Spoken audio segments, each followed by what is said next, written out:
Welcome to the Genius Factory. Enjoy the video. In this video, I will explain how to buy shares on Webull. First, you'll need to open a brokerage account with Webull, which is a straightforward process. This involves providing some personal information and linking a bank account. Once your account is approved, you can then proceed to fund it, which is essential before you can make any trades. We'll cover these steps in detail, ensuring you're ready to start investing with confidence. Funding your Webull account is a crucial next step. You can easily link your external bank account for convenient transfers. ACH transfers are a common and free method for deposits, though they may take a few business days to fully settle. For larger amounts or faster access to funds, wire transfers are an option, typically settling on the same business day, but they might incur fees. Webull often provides instant buying power for a portion of your deposits, allowing you to trade sooner.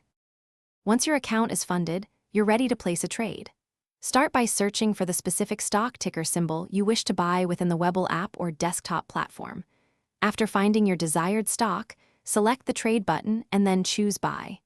You'll then select an order type, such as a market order for immediate execution or a limit order to specify your desired purchase price. Finally, enter the number of shares you want to acquire and review your order.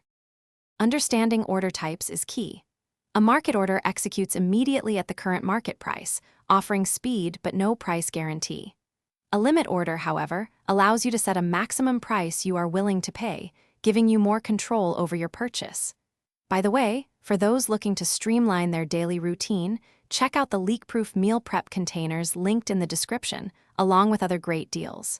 Finally, always review your order details carefully before confirming your trade to avoid any errors, and ensure it aligns with your investment strategy. Thanks for watching. If you found this helpful, don't forget to like and subscribe.